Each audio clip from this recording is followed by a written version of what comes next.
ఇప్పుడే మూవీ అయితే కనిపించా మూవీ విషయానికి వస్తే ఇత 100 మూవీ చూడడానికి థియేటర్కి అయితే వెళ్ళా. ఈ మూవీ ఇంత ఎక్స్పెక్ట్ అయితే చేయలే, కానీ వేరే రేంజ్ లో ఉందనుకోవచ్చు ఈ మూవీ. షోలోకి వెళ్లే ముందు మన ఛానల్ ఒక లైక్ సబ్స్క్రైబ్ కొట్టండి.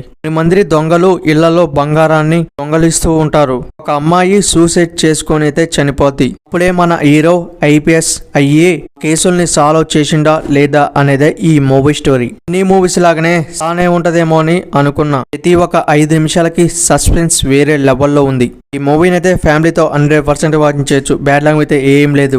సినిమా కథ ఏముంటదని అనుకున్నా గానీ థియేటర్ మంచిగా హ్యాండిల్ చేసిననుకోవచ్చు. ప్రతి ఒక్క సస్పెన్స్ ని మంచిగా వర్కౌట్ అయిననుకోవచ్చు. సీన్స్ ఒకళ్ళ రేకులు మూవీ తర్వాత ఇదొక కంబ్యాక్ మూవీ అనుకోవచ్చు. హీరోకి ఈ రేంజ్ లో యాక్టింగ్ చేస్తాడని నేను ఎక్స్పెక్ట్ చేయలేదు. ఈపీఎస్ క్యారెక్టర్ చింపుల్ పెట్టిననుకోవచ్చు. హీరో బాడీ లాంగ్వేజ్ ఎక్కడ కూడా డౌన్ చేయకుండా ప్రతి ఒక్క సీన్ కూడా పర్ఫెక్ట్ గా ఉందనుకోవచ్చు. Hero character sentiment scenes, comedy scenes, love scenes ఇవన్నీ కూడా ఓకే అనిపించినాయి. మూవీ విడుదలయ్యే ముందు పవన్ కళ్యాణ్ ని కలిసి ట్రైలర్ అయితే విడుదల చేశారు అనుకోవచ్చు.